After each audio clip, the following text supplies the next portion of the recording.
Maddie, thanks for joining, dude. So we were templated to talk with Jack about all things God. I think I anticipate, if you're willing to support this, that you're going to be a recurring guest. So it might be good to just let's just do a quick who's Matt Mascoli, if you don't mind. Take us from birth to today, and then I'll ask some questions. And I think you have a really interesting view of life, so I'm going to dig into that, and then we'll see where we go today. All right. Well, birth was 30 years ago, so we'll try to keep it short and sweet. Was born in Massachusetts, grew up in Connecticut, normal suburban Connecticut childhood. 95? When were you born? 94. Okay. Got it. Yeah. Grew up Catholic, and went to undergrad Villanova University, studied engineering, joined the Marine Corps right after that, and was a tank officer. That's where we met, in tank school in Georgia, and spent 3 years in 29 Palms in California doing that, and then switched over into law, went to law school in Idaho, and now I'm back in Camp Pendleton, California as a defense attorney. That's really good brevity. Have you been practicing your brevity, or is it just because when you're talking about you? You've been giving me criticism. Yeah. So let's talk just really quick about decision to join the Marine Corps. Do you come from a military family? No. My paternal grandfather was a doctor in the Air Force. That's it. Okay. So what made you? My mom's uncle, both uncles, I think, were in World War II. Before you even answer that, what kind of student were you? Because I think you're actually one of the greatest minds I've ever met. You're a pretty brilliant person, but you're not. I was a good student in high school, but I wasn't trying very hard. I did what I needed to do to. Well, actually, that's not true. I tried when I was interested in it, and I was usually interested enough to get good grades in high school. I was a terrible student in college. I thought I wanted to study engineering. I found out pretty quickly that I wasn't very interested in it, but just out of stubbornness, kind of kept going with it. Probably for the sake of my grades, it would have been better if I had switched into something far easier. But I was not a good student. I got by barely. I was doing way too many extracurriculars to really be a decent engineering student, but I got through it. And I was a good student in law school. I was a much better student in law school. And then when did you decide? I mean, it's funny. I feel like I know you really well, and I don't know this part of your story. What, the decision to join the Marine Corps? Where did that seed get planted? In high school, I had some older buddies who joined either Army or Marines, and one of them joined the Marines. He did the ROTC thing, got a naval ROTC scholarship, and commissioned in the Marine Corps. We were pretty close. We were both musicians, and we played in bands together. And he kind of just showed me, made me aware that was a path that was available. I think without him and his other buddy who went to West Point, I could have gone through high school very easily, never knowing that was even an option, a possibility. I don't really know where he got the idea from, but I got it from him and kind of followed that. And yeah. I don't want to camp too much on your biography, but again, we talk all the time, and I don't know this about your story. You decided in high school you were going to do it? Were your parents excited, mad? What kind of feedback did you get? It was a pretty standard arc, I think. My mom was not a fan at first, but pretty quickly got on board and eventually was very excited for it, and now is very supportive of it. My younger brother did the same thing. And I think by the time he uh, commissioned, she was 100% on board for both of us. But the first time I told her, she like, completely broke down, thought I was, gonna get blown up or something. Yeah. As any mom would be worried about. And my dad, I think, was probably had some worries, but also was very excited that he wasn't going to have to pay for my school, and I think also was just proud to have a son who was going to go do that. So he was pretty supportive of it as well from the beginning. All right. Well, I'll leave you. Well, no, one more. So the impetus, your buddy was doing it, and it just seemed like a good idea. Just was like, whatever, or was it like a duty to country? Like, was there any? Yeah. No, I was young, probably 15 or 16 when the idea first kind of started formulating in my mind. And yeah, at that age was 100% gung-ho American patriot, right? Like going to go serve and protect the country and kill all the terrorists and all that, and totally sold on the adventure of seeing the world and getting to go all sorts of places and blow things up and all of that. So yeah, I was very, very into it. That's right. I can't leave it. I guess I want to leave it, but I can't leave it. So now that you've served, and so we got in somewhere around the same time, 2016, 17, maybe you were 18. So you've been in for 5, 6, 7 years. How do you reflect on, how would you like describe what you were expecting versus what you got? How would you catalog your time?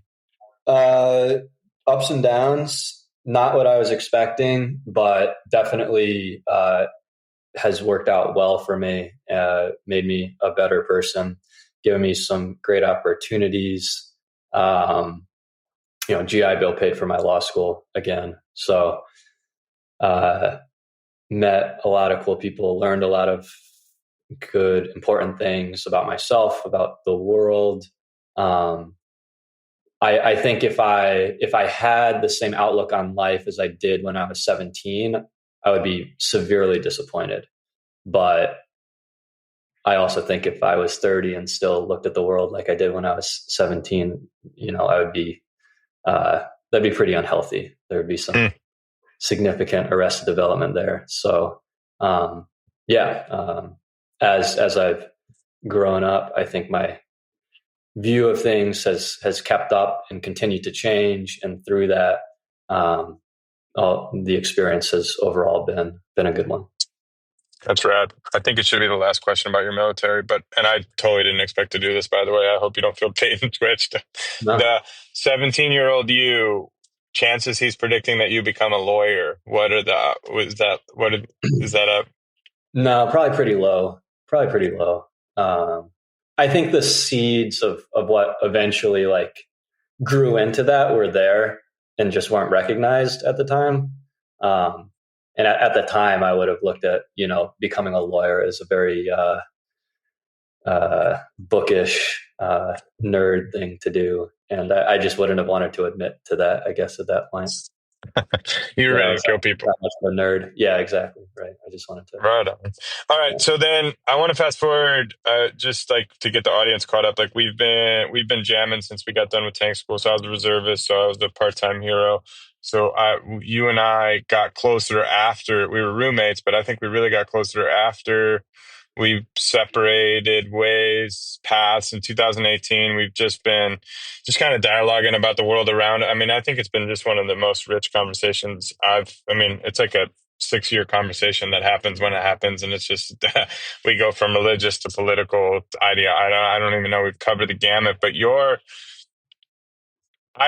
I get to interact with a lot of people. I'm sure you do too. Like I've got 100 working for me now. I've had 100 working for me that aren't working for me. I run in a lot of different circles, both spiritually and not. Like I think you have one of the most unique minds that I've come into contact with. So I just if we could just go through your life philosophy and maybe get us up to speed of like your divorce from the Catholic Church to curious to not. I mean, you study I think you know more philosophers. You've studied more philosophers than I know the names of. So just maybe take me through a historical Matt's worldview and how he came to form it the best way you could.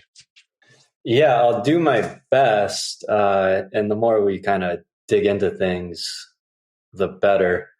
Um, I I was definitely raised Catholic, took it seriously. Wasn't just going to church on, Easter and Christmas. Was, family went every Sunday.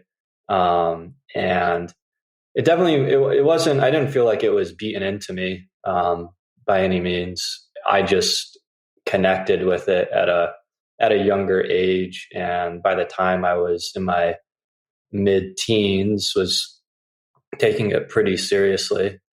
Um, and and I think that was because more fundamentally than that, I was just interested in some of these bigger questions, and all that at that point had been presented to me as being a compelling answer to a lot of these questions was what the church had to say about it.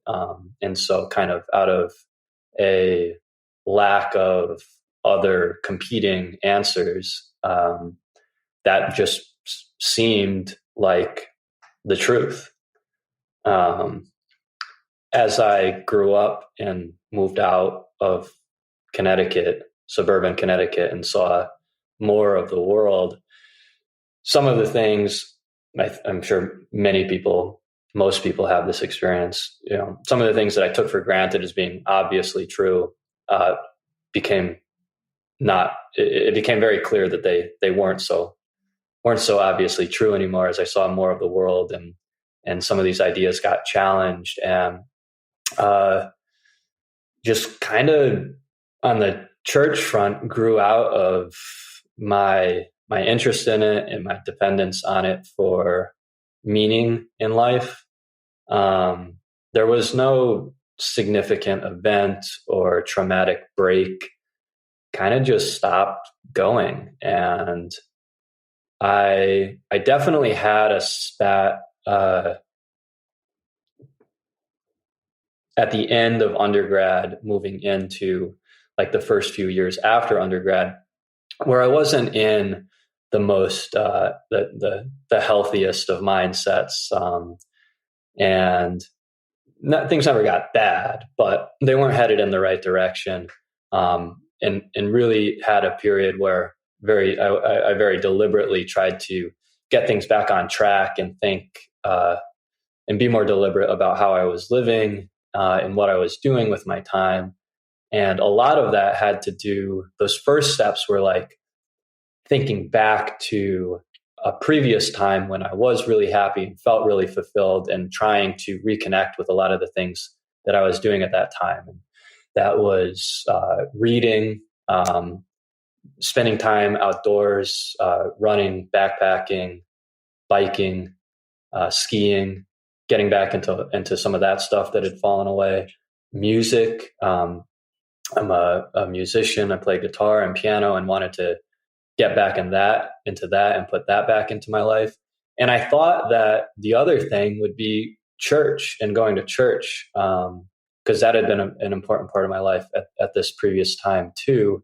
And Let me interrupt real quick. I just want to make sure. I got the timeline. So grew up in the church. Then you're now in college. So we're somewhere around 2021. Go to we'll call it a rut season, and then you kind of emerge to get your life back on track. So are we in your like junior year of college now, where you're trying to like? No, this all happened after college. It was like the end of college, things were kind of spiraling, and then like the first 2 years after college were like no good. And so really it was around the time we met in Georgia, where, and actually like the time when I was like, you know what, one of these other things, because I don't know if you remember, like I bought a bike when I was down there, and I was like getting back into mountain biking and running, and moving to California was huge for me, and getting out here and having the freedom, just having a car and the means to drive around and explore and see everything that's out here. That was awesome. But in Georgia, I went to church. I went to mass. I thought that was going to be like one of these things that I'm going to get back into, and it's going to really resonate with me. And it didn't. I like walked in and I sat through almost all of a mass, and towards the end, I think I just got up and left. I was like, no, nothing's really resonating here. So I was completely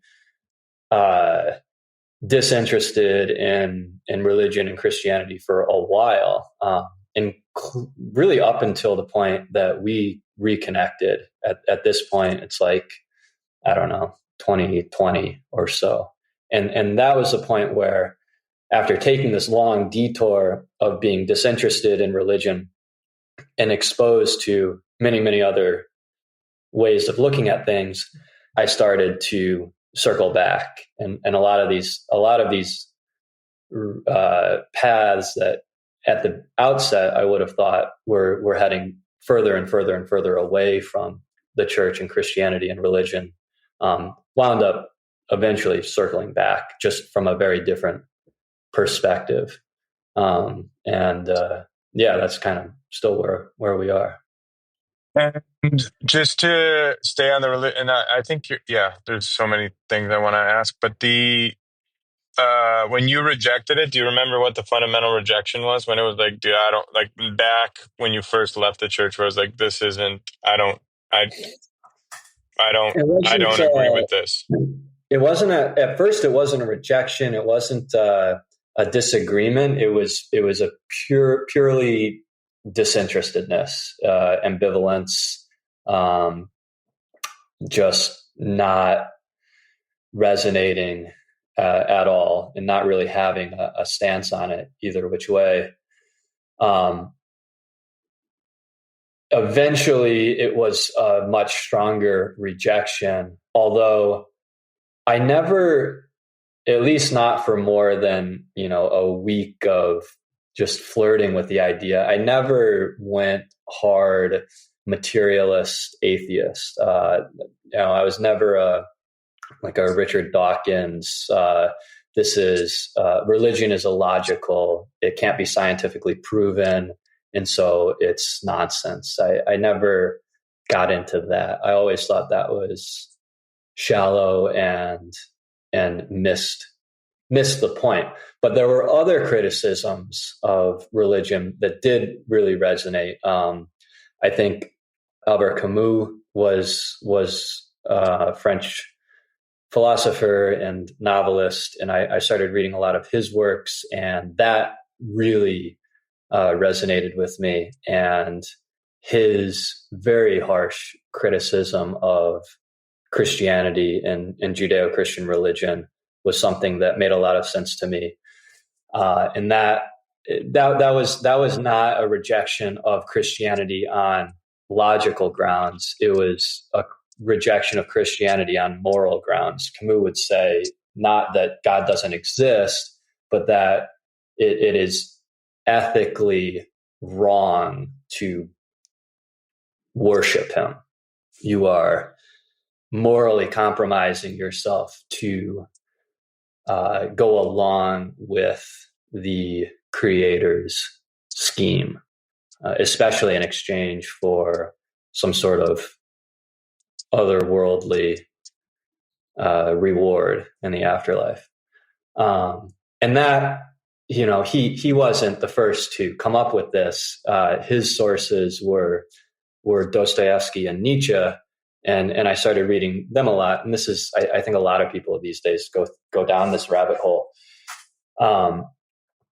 I'm certainly not alone here, which is interesting because Nietzsche was also like Camus, but differently, on a moral or on, I guess we'll say moral, ethical grounds, against religion. Dostoevsky, though, on the other hand, was a devout Christian.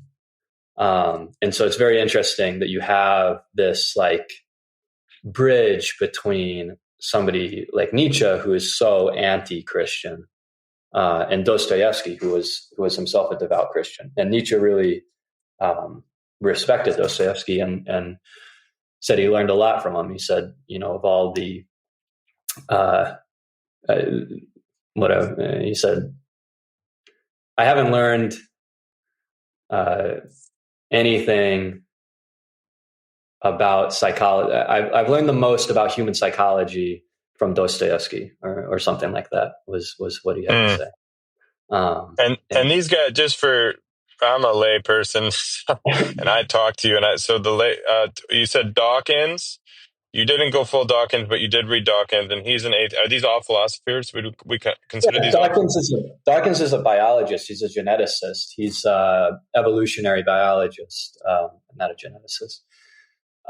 He's still alive, and he was one of these militant atheists out of the 80s and 90s and early 2000s that really broke through, and it was kind of like the lead up to the culture war that we're in now. It was like culture war episode 1, where as it was presented in popular media, which is always the most like shallow and banal version of what's actually going on. You had like American redneck religious fundamentalists, Christian fundamentalists, right, as the advocates Yeah. of Christianity, and then Richard Dawkins as the only other alternative, this like scientific atheist, and these are the only two possible positions that were presented in what was a really stupid debate between, I would say, two very stupid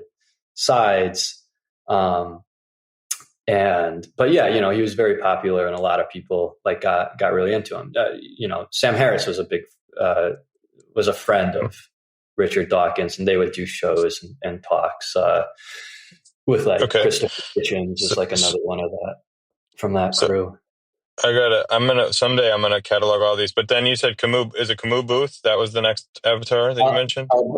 Albert Camus was a French writer, philosopher, and novelist, writing in the 30s, 40s, and 50s. He died, I think, in the 50s. He died in a car crash young, but he came out of this French existentialist school with Jean-Paul Sartre and Simone de Beauvoir, and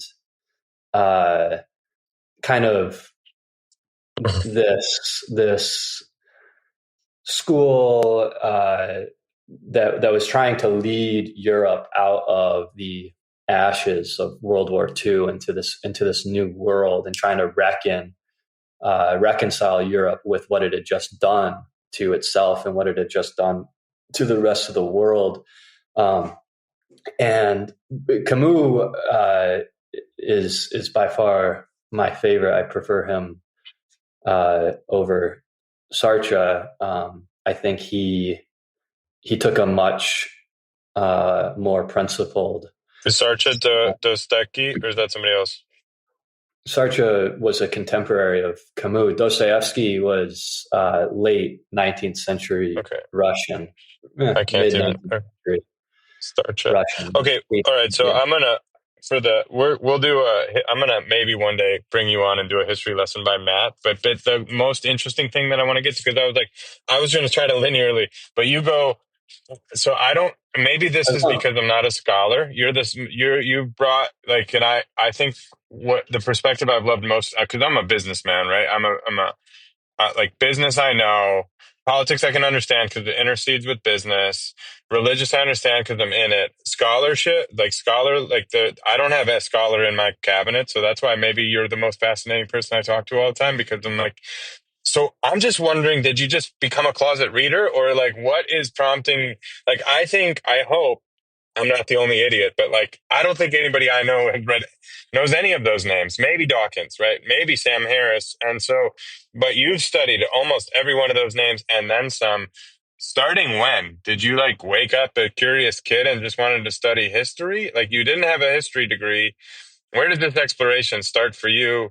And it's obviously ongoing. So it's fascinating, by the way. I think it's awesome. I mean, I read Camus in high school, I think a lot of people read Camus, The Stranger, in high school, and I want to figure out a way to like communicate or express this, respectfully. Like that, there was a time, and there still are very large circles. Although I don't know, maybe they are these islands where you go into a group or a party and you start talking about how you read Camus and Dostoevsky, and everybody will just roll their eyes like, yeah, of course you did. Everybody's, that's what you read when you're like 20. Like, grow up, like there's so much more after that. So it's interesting. Like, it's interesting that, yeah, I think you put the nail on the head there, because like from a businessman's, there's this American businessman's perspective, right? Like very this is a very American thing, like very practically minded. You can call me ignorant. Like, You could just say my circle's ignorant if that's what you well, mean. it's not, but no. It's not ignorance. It's not ignorance because there is a way. I firmly believe there's a way to incorporate what you read in Camus and Dostoevsky into the practical life.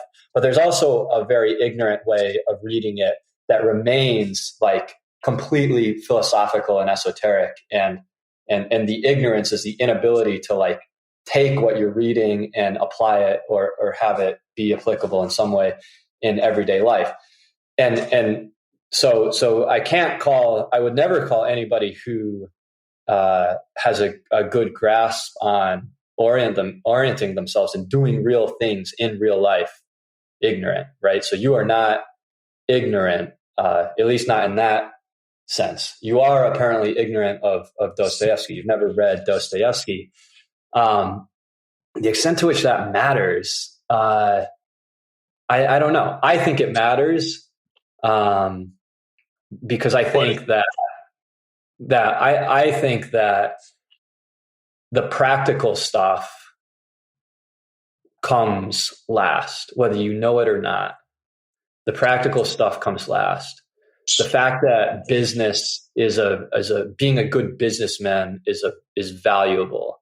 The fact that there are like these virtues of business leadership and team building and communication, like these things that when you go and watch like how to be a better businessman Instagram, right, which is its own like cell of Instagram, the fact that these are all values, that is downstream, very far downstream from everything which built that ideology. And I like to work backwards and try to see what was upstream of where we all are now. Like, how did we get here? And I think that's the practical value of reading these thinkers, because they do control, these ideas do control our lives. It's just a matter of whether you were aware of it or not. It's so interesting to me because that's kind of one of the things I'm going to launch is like the anti-dumb, the anti-dumb campaign. I hope it trends because we do so many stupid things. But I've often wondered like where, when you kind of look at the pillars historically of the greats, I think it used to be the thinkers, right? And you can fix my history here, but the take me through the great philosophers, Socrates. What are those three? What are the three great philosophers? Socrates.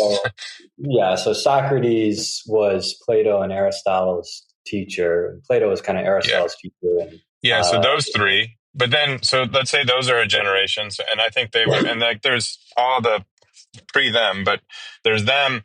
And then there's kind of, I feel like the next greats would be, and you tell me, but just like the people that are driving culture, if you will, in society, right? Is like used to be the thinkers and the philosophers. And then it seems like it went to kind of the world leaders. Like I think of like FDR, Churchill, like those guys. And then it seems to have emerged into the business, like the businesses are leaders. And I I'm not naive to the fact that our greatest thinkers are not who we know. Like, I think what's also interesting is, so it went, for me, as I view the world, and please clean me up, but we went, our world leaders, businessmen, influencers, right? Celebrities, like, right, we actually have a celebrity in the office. And I think we're at great risk of overemphasizing, when a Ronald Daniel, or who's the really good soccer player? What the frick is his name? Ronaldinho. Not Lionel Messi, the other guy, the white one. Whatever. Him, Kim Kardashian, Taylor Swift, Tom Brady, David if they Beckham. put a if they Beckham, thank you. They put a post up in the ether, they're making millions of dollars. And then, like, there's a quiet philosopher that has contemplated life, that has done amazing things to relate history towards Ford, and like, I don't know one. Who's the modern day? Where's our modern day philosophers? And like, I don't. I don't know where our greatest minds are, but I remain convinced that they're not on Instagram. They're not worried about their LinkedIn profile, and they're not at Facebook. And I just don't know Yeah, that but they they couldn't exist. be. They couldn't be. They would no longer. I mean, they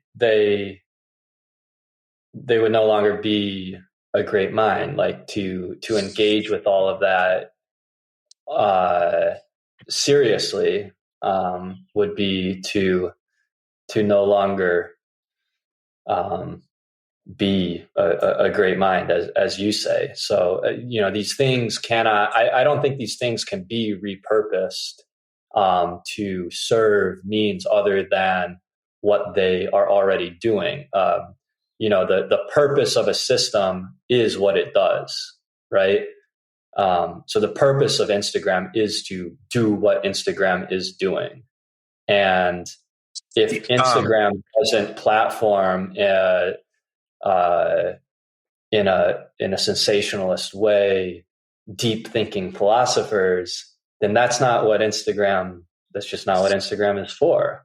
no, Um, no, the system of social media is relatively new, and I don't think it's a good advent. And so what I'm suggesting is, like, the greatest of our thinkers don't exist there, and therefore kind of don't exist, right? Like, they're not, they're in the shadows. I don't know where their work, like, I think the institution of the college is under siege, and I don't think that's a good thing necessarily, but, like, are they in academia? Are they teacher? I don't, I guess I would ask the question is, like, um, where are they? And then how would we promote their ideas in favor of,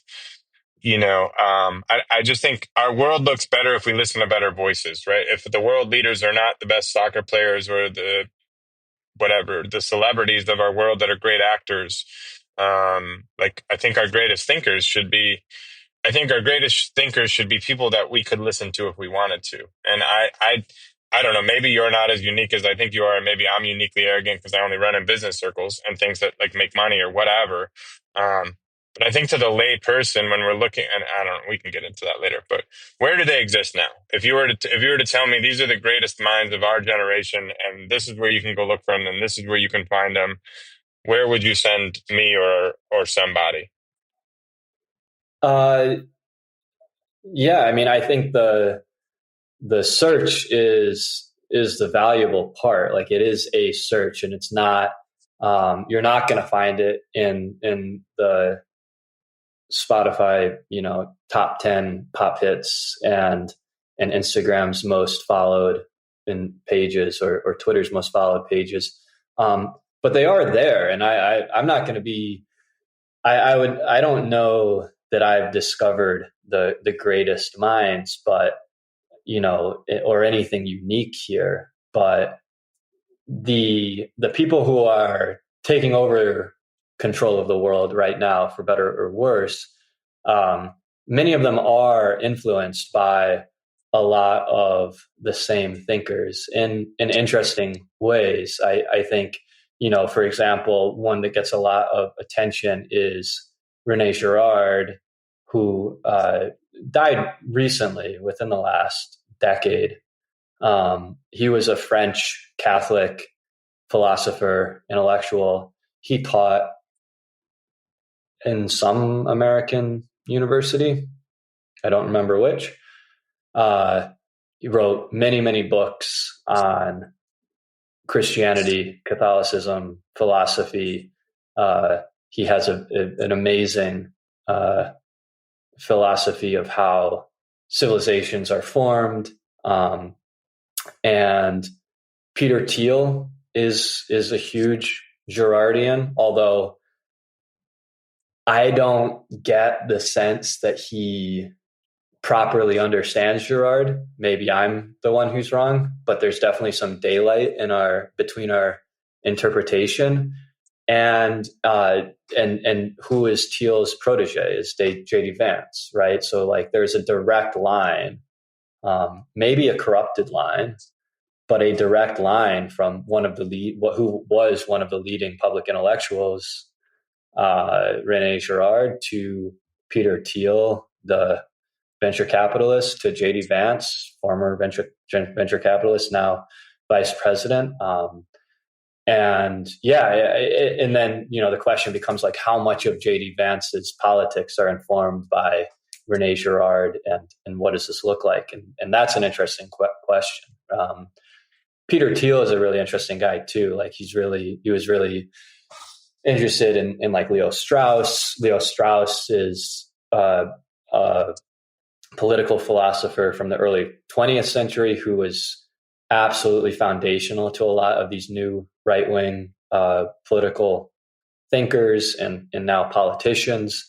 So like if you go and hang out with these people who are, national conservatives and guys like this, like Leo Strauss is a household name, and they take his thoughts very, very seriously. On the other side of the political spectrum, maybe you have like Slavoj Žižek, who actually maybe is proves my theory about Instagram and social media being good for philosophers wrong. Like Slavoj Žižek is extremely popular, and his YouTube videos get millions of hits, and he's prolific. He's on everybody's podcast, and love him or hate him, he is definitely relevant to the conversation, I would say. And he's been around for decades. And he's like one of the last real hardcore communist philosophers, Marxist philosophers. He was just on with Jordan Peterson, right? Jordan Peterson, in my opinion, is kind of a hack. But again, like if you listen to Jordan Peterson, who is he talking about? He's talking about Dostoevsky and Camus and Nietzsche, right? Which is kind of where I started. And so, dude, I have so many. There are these rabbit holes. I take notes and I like star like future conversation, and I don't want this. So what this is turning into exactly what I didn't want it. I'm okay with it. But I was like, don't just make this into like a name dropping thing. Like one thing that I need to work on and can do, I think, in the future, we're definitely going to do this again, is like actually talk about things without just saying, well, this philosopher would say this, and this philosopher would say that. Actually just have a conversation about what I think, even if that's informed by this or that philosopher, without just having to like name drop it all. But for anybody who's interested in going down these rabbit holes, like this stuff, we still live in a free society. It's not banned yet. And you can very easily go down whatever rabbit hole you choose, whether you want to go to the right and dive into Leo Strauss, or go to the left and dive into Zizek, or both, and just follow those rabbit holes. Like it will at least be a more rewarding rabbit hole than, God knows what else. Yeah, no, there's so much for us to go through, but I think you recognize you're unique in this space. And then, because the way you had said it earlier was kind of like there's not a plague, or there's this common, we go to business or we go to what makes us money, which I would agree with as a bad first incentive, but that's kind of survival. Quite honestly, that's survival, is you got to make enough money to live, right? So I just didn't know, because I find you to be a rare national treasure of a dude that's really well read, really good thinking. So I think what I would ask you to wrap up for us just on this episode is where you land on the religious spectrum, and then just like a really quick, so that's like one, and then two is just like if you got to rearrange the world and you were God for a day, like this is what you would or God for a day, or you were just talking to your son and you got to tell him step by step how he should approach life, right? It's like these are the recommendations from Matt. But first, just I want to round out for everybody, because even I think, when you did Bible study with us for a few months or weeks or whatever, and it was awesome. Like everybody had a heart for you, but like they viewed you as somebody that had like, it's like, oh, he's, I don't want to say this because Doug might listen to it, but it's like, he's just kind of finding his way. I'm like, no, like he knows more about the scriptures than we do. He left it and he's coming back and just like, where does Matt shake out on this, the religion spectrum, spirituality and all of that, and then the world according to Matt? And I think they may be the same. All right. It's a good start, right? And so I'll read it. This is from The Essence of Christianity by Ludwig Feuerbach. In religion, man seeks contentment. Religion is his highest good. How could he find consolation and peace in God if God were essentially a different being? How can I share the peace of a being if I am not the same nature with him? If his nature is different from mine, his peace is essentially different. It is no peace for me. How then can I become a partaker of his peace if I am not a partaker of his nature? But how can I be a partaker of his nature if I am really a different nature? Every being experiences peace only in its own element, only in the conditions of its own nature. Thus, if man feels peace in God, he feels it only because in God he first attains his true nature. Because here, for the first time, he is with himself. Because everything in which he hitherto sought peace and which he hitherto mistook for his nature was alien to him. Hence, if man is to find contentment in God, he must find God in himself. No one will taste of God but as he wills, namely, in the humanity of Christ. And if thou dost not find God thus, thou wilt never have rest. That's a quote from Luther at the end there. I mean, amen. Let's do the homily. I mean, that's, yeah. And just to wrap it up, as man thinks, as is his understanding of things, so is his God. So much worth as a man has, so much and no more has his God. The consciousness of God is the self-consciousness of man, and the knowledge of God is the self-knowledge of man. Man's notion of himself is the notion of God, just as the notion of God is the notion of himself. The two are identical. So, okay, no more quotes.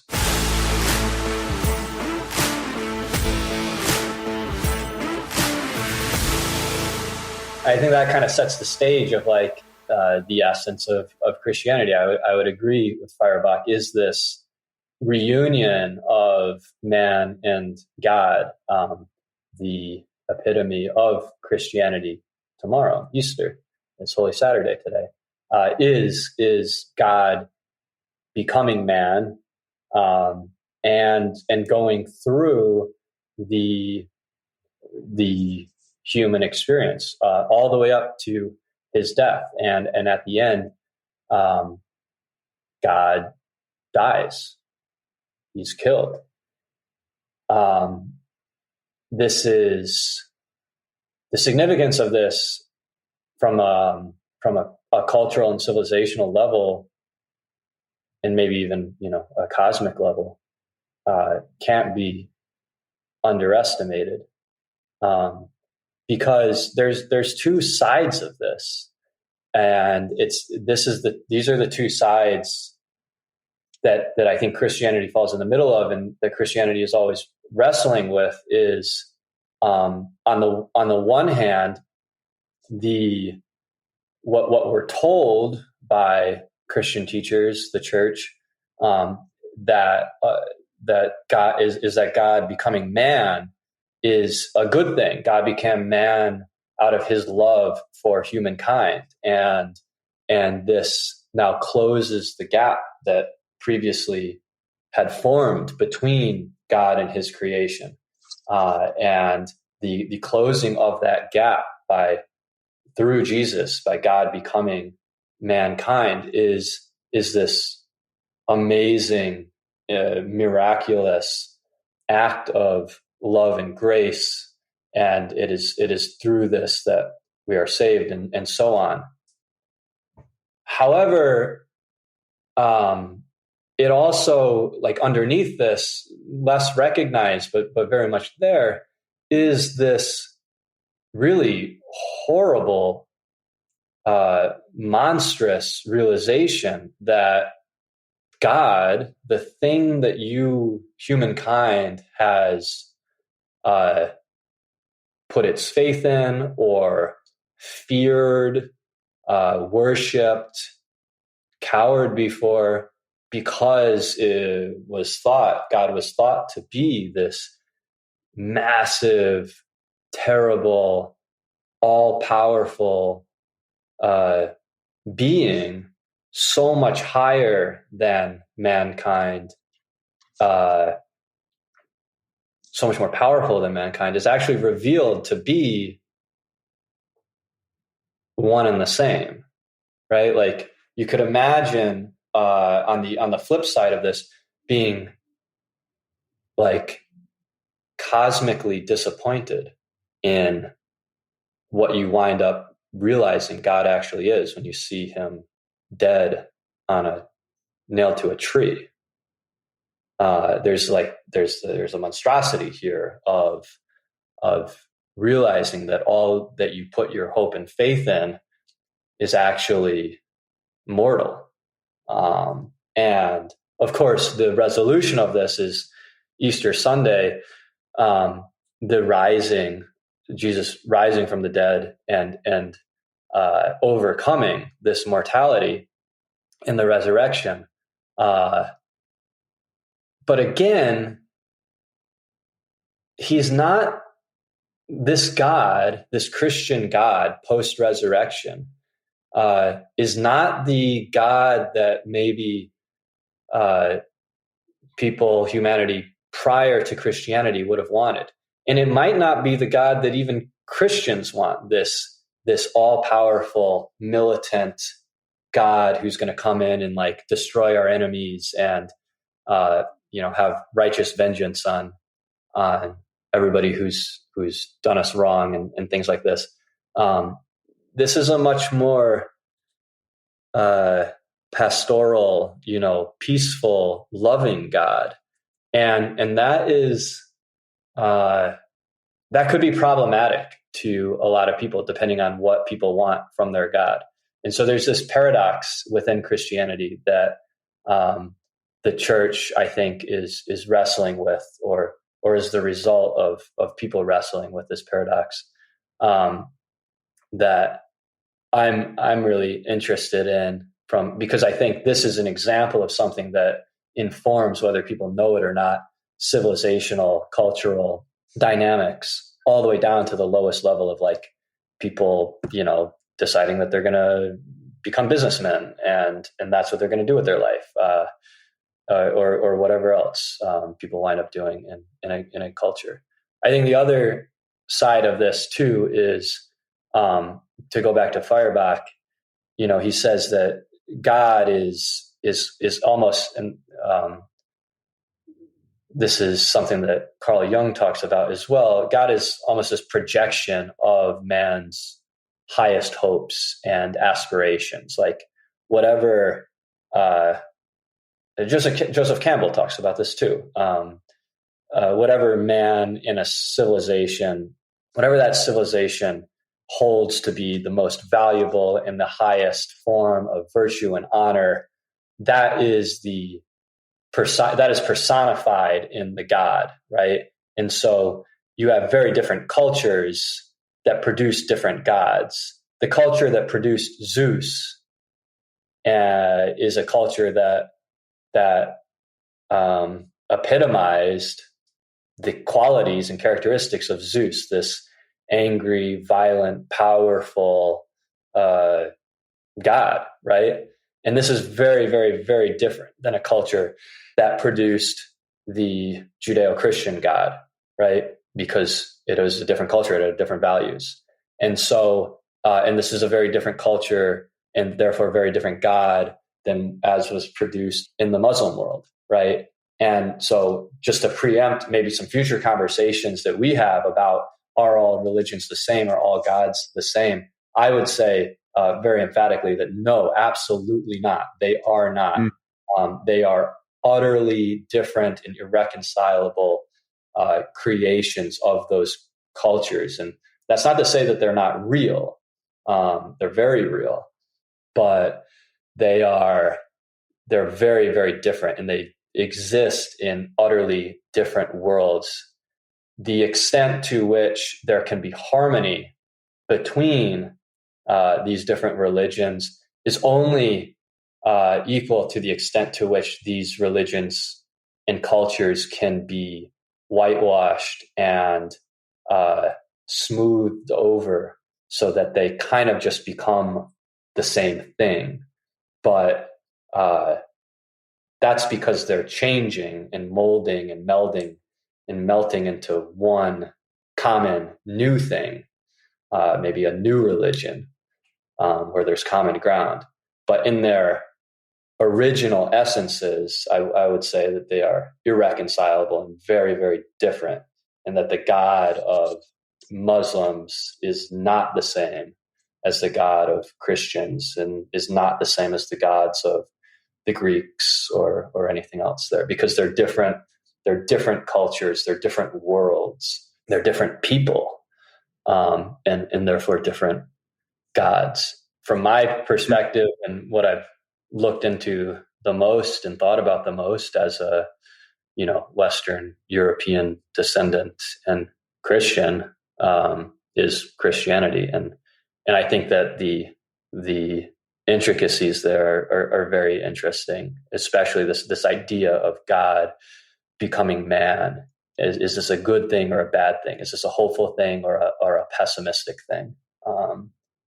And what to do with that, and whether I might have many other things to say about the Catholic Church, but what the Catholic Church has built from a cultural and artistic level is absolutely amazing, right? To take this story of the Gospels and spin it into this towering edifice of art and music and philosophy. It built a whole world that didn't exist before.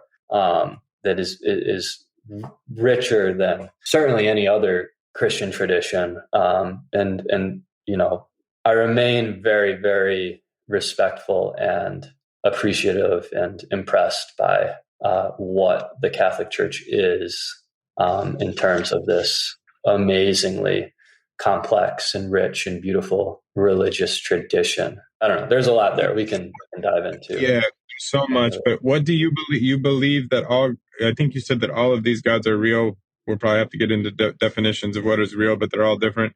And you do or do not subscribe to the Judeo-Christian God as, what is that? Where do you shake out on that? I mean, he is the God of this culture, whether we like it or not. Like, and every part of this culture has its roots in that God and that cosmic story, down to the Richard Dawkins and the atheists, down to the the Marxists. All of this has its original roots in this cosmic story of the Christian God and humankind's relationship to it. It's not a matter of belief. There's no personal choice to be had here. That's just the world that we live in. Roger. And then, because I think you're dodging the very question that everybody's going to want to know. So do you believe that Jesus died and rose again as is conventionally taught? And it's okay if you don't want to answer because your parents might see it. It's okay. No, it's I don't want to answer because I'm going to be misunderstood. Like, the answer is yes. Yes, 100%.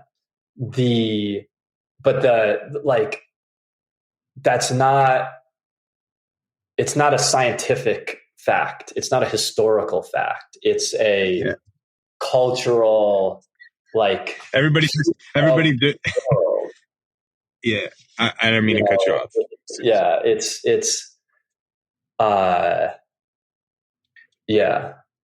in the, I feel like in the books. And it's in the water that everybody drinks. It's like in everybody's mind. It's the foundation of the culture.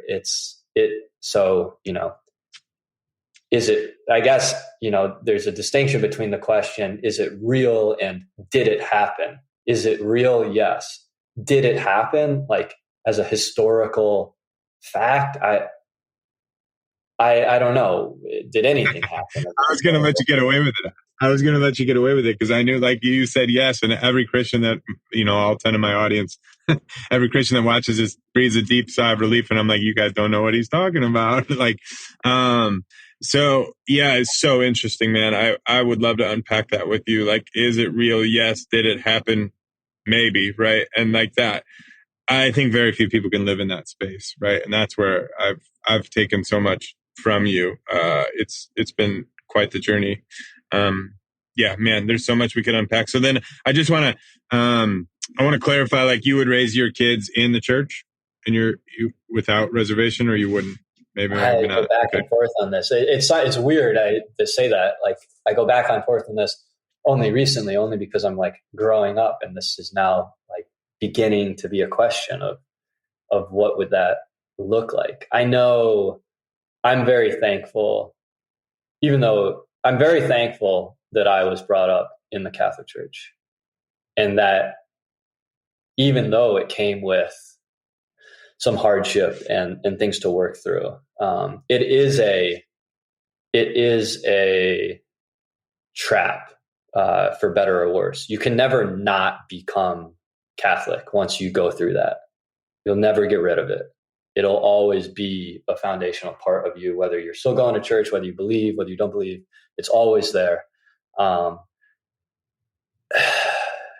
It's so foundational, though. And on a bigger level, it's something that I'm worried about with our civilization at large is the kind of go back to the beginning of this conversation, like the utter ignorance of our cultural roots that is growing as people are brought up online and on the internet, on social media. Not to say that the internet and social media have no connection to our cultural roots. Like, it had to have come from somewhere, and it came from the exact same place everywhere else came from. But there is this like pervasive and growing ignorance of what those roots are. And like, whether or not my children are practicing Christians is not really a concern of mine. I wouldn't be disappointed either way. But I would be disappointed or if they like grew up and didn't know the story of Job, or like didn't understand the Gospels. Just even if they, heard things or read things that are clear references to those stories and just didn't know what what they were reading, what was being talked about. There's because this is the breadth and the beauty and the depth of culture, and like all the interconnections and references and building off of this and that and this and that. We have at our disposal, if you dig into it, the ability to build on 2,000, 4,000 years of tradition, and a human being that stands on 2,000, 4,000 years of tradition that far and takes one step forward in their life has done far more than somebody who stands on zero tradition, just what they consumed on Instagram and Twitter, and takes the exact same footstep in their life, right? But they've gotten nowhere, right? They're just way down here, right?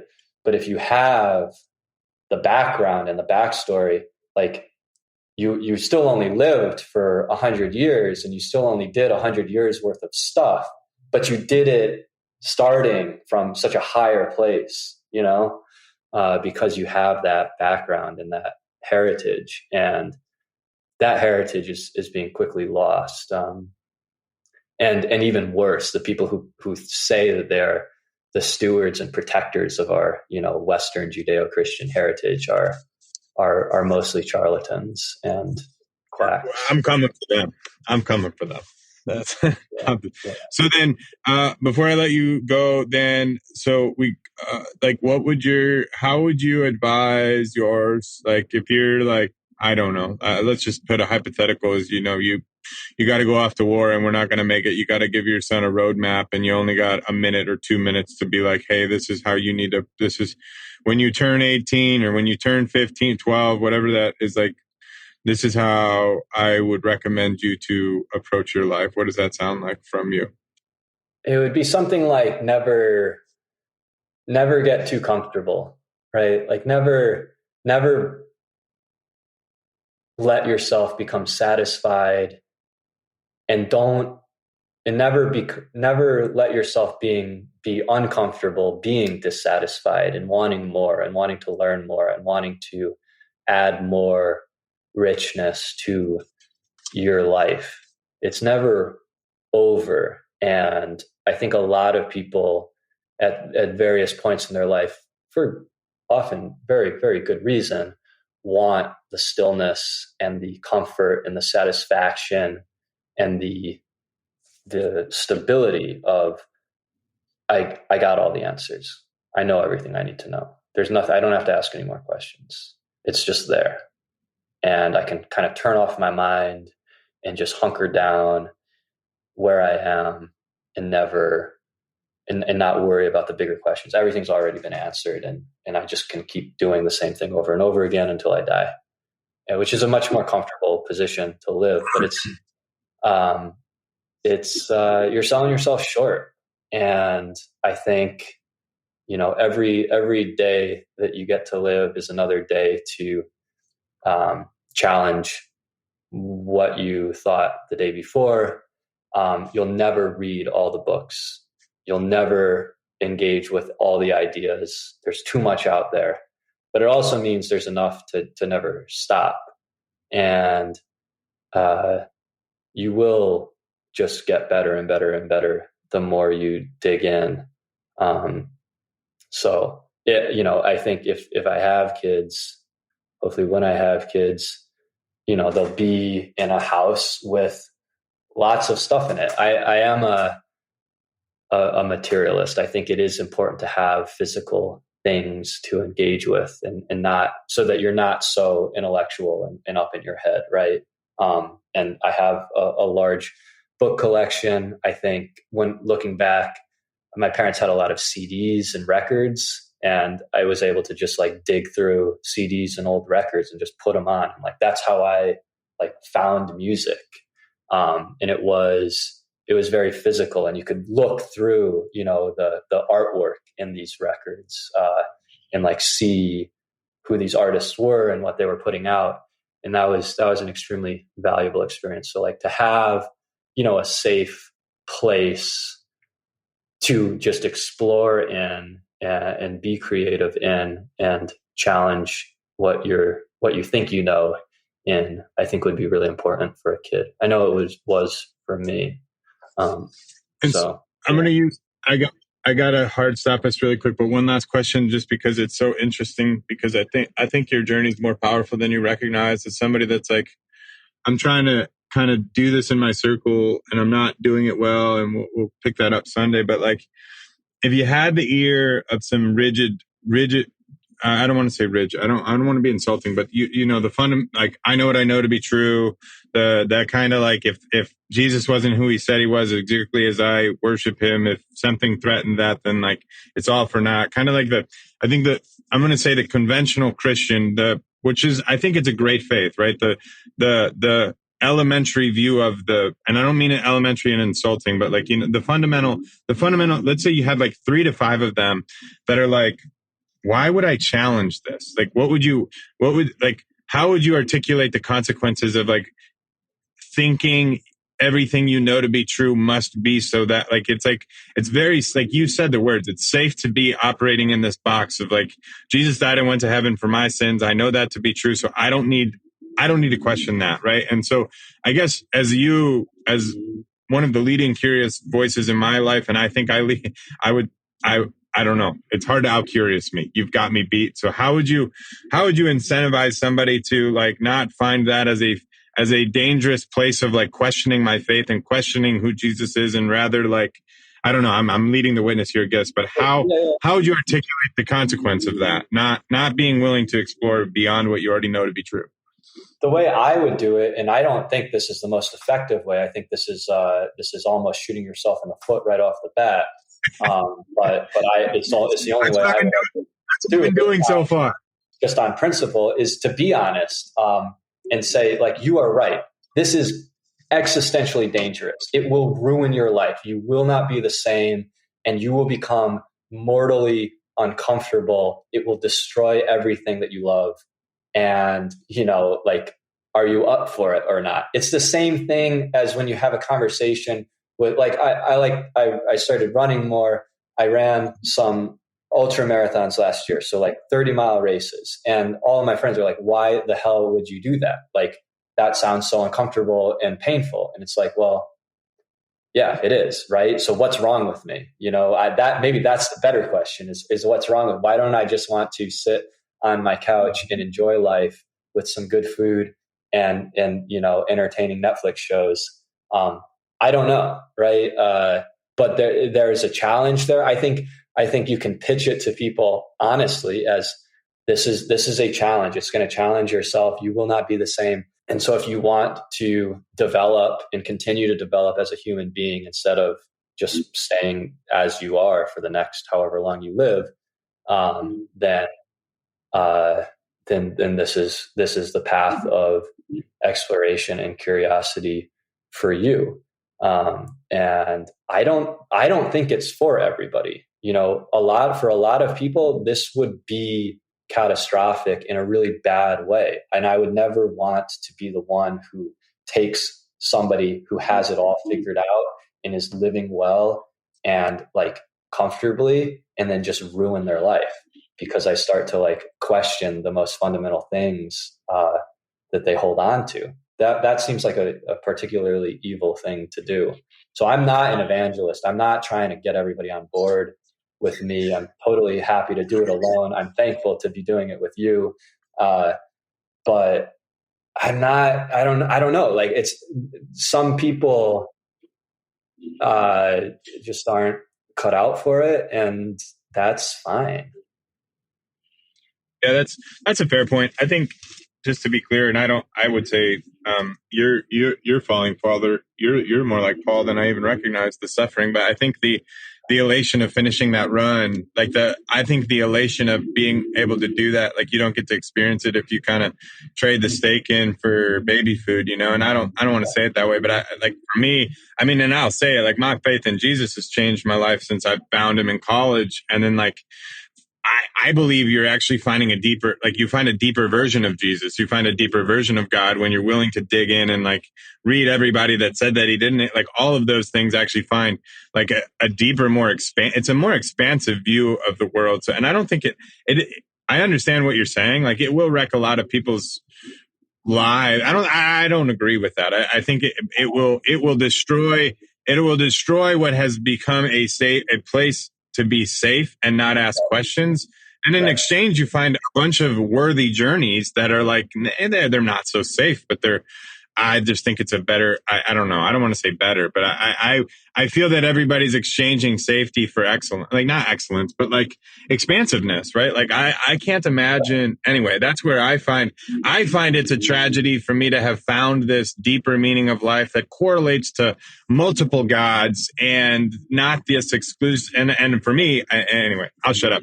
I just don't think, for me, I couldn't stay in the confines of the Christian church when the message was love others. And also, if you don't believe like I believe, I don't tolerate you and you're going to hell.